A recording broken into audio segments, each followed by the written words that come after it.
Hello, everyone. I'm Cenk Uygur from the Young Turks, and we've got a great show ahead for you today. You don't want to go anywhere. President Obama is now responding to disastrous election results from his party from earlier this week. He has a choice to make. Do you fight back, or do you give in to Republican demands? It seems, as usual, in my opinion, he has chosen the latter. When they said no to the public option, the president conceded. When they said no to taxing the big banks to pay for financial reform, the president conceded. It was a familiar pattern. And now that the Republicans have the House, the concessions only promise to pick up speed. Now a new round of surrenders have begun today. First, the president assured the country that he will back some Republican proposals.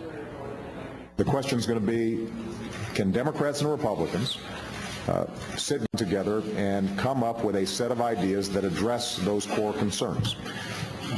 I'm confident that we can. I think that there are some areas where it's going to be very difficult for us to agree on. But I think there are going to be a whole bunch of areas where we can agree on. Of course, the Republicans will not agree to any Democratic bills, so if there's any agreement, it will be GOP ideas that prevail. In fact, the capitulation on the issues began today when the president signaled he would accept tax cuts for the richest people in the country, a long-time Republican demand. So let's get this right. Republicans compromised on nothing, and they won huge. Democrats are the king of compromise, and they got crushed. So what's the Democratic answer today? Compromise. Brilliant, really, brilliant. How about you try fighting back for a change and see how that works out? But I'm the crazy one. Now joining us, a man who knows how to fight back, Democratic Congressman Alan Grayson from Florida. Congressman, it's great to have you on. Thank you. All right, now, Congressman, of course, I got to start with the obvious question. You were a very hard fighter for your side. Everybody knows that. But you wound up losing the election. So tell us what happened and why you think that happened. Well, it's very simple. Democrats didn't vote. In my district, in the early voting, the Republican turnout was down 20% from 2008, and the Democratic turnout was down 60%. That wasn't just my district. That was districts all over Florida where we lost 4 seats. It was districts all over the country except for parts of the West Coast and New England. Everywhere, Democrats didn't vote because they didn't feel like voting, and if Democrats don't vote, then Democrats can't win. Well, so why do you think they didn't vote? What drove the apathy, if you will? I think that Democrats are saddened and demoralized by this policy of appeasement. The other side has what they regard as a winning strategy. You can summarize it in one word with 2 letters. The strategy is no. Whatever the Democrats want, the answer from the Republicans is no. And able to ride that to a 66-seat victory in the House, depending upon how the last few races happen to come out. So they've got their strategy intact. What about our strategy? Our strategy for 2 years has been appeasement. And look where it got us. I think Democrats want to see a fighting leadership. They want to see a fighting president, somebody who actually accomplishes good things for constituents, someone who makes progress on the Employee Free Choice Act, someone who makes progress on immigration, someone who makes progress on civil rights, someone who makes progress on women's rights. That's what they want to see, and they haven't seen it yet.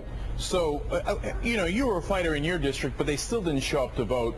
You think it was because of the national atmosphere where Democrats in general throughout the country felt like they didn't have enough to show up for?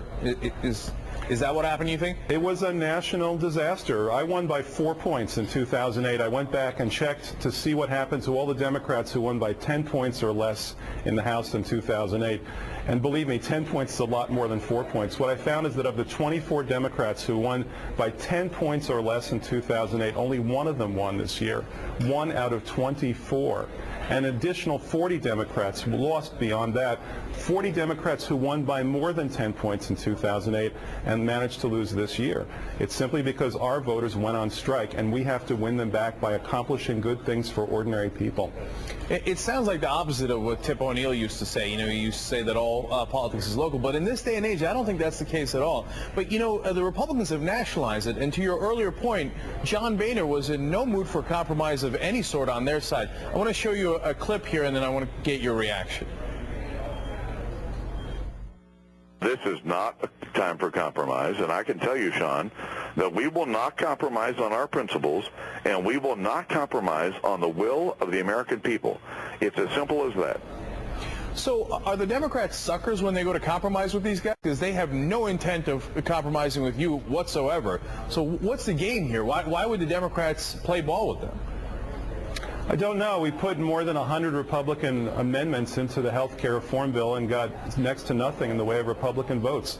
The Republicans have never said if you do X, Y, and Z, then we will go along with you. And that's the model the president was hoping to see when he got elected. We haven't seen it once. The only bipartisan accomplishment in the 111th Congress so far was my joining with Dr. Ron Paul to pass the Audit the Fed bill. And that had nothing to do with the president or, for that matter, the Democratic or Republican leadership. It was an insurgency from below. Well, actually, the president and the White House fought that bill until it looked like they were going to lose. So that is absolutely accurate. I want to go to Harry Reid next because, you saw the Republican reaction there. They have no interest in working with you guys. They never did. They said no, no, no for 2 straight years, and that was an effective strategy for them, apparently, electorally. Now, Harry Reid apparently doesn't agree. Let's see what he said after the election.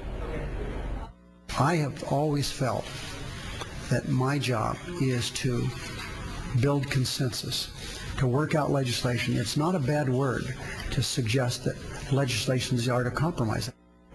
So let me put it simply. Do you think Harry Reid is wrong in his quest for compromise? I would suggest that Harry Reid reads the poem Slouching Toward Bethlehem by William Butler Yeats, the Irish poet. And he'll see that sometimes, under certain circumstances, the center cannot hold. This is one of those times. The center cannot hold. There is no center left. Either you deliver for the people on your side or you're gone. It's that simple. And it's not enough for one congressman in Central Florida in a purple district who won by 4% to be the one delivering. We all have to do it. We all have to make sure that the people who trust in us to make their lives better have something to show for it. So the president said that he's going to actually give in and agree to tax cuts for the rich. Is that a terrible mistake? It's a mistake.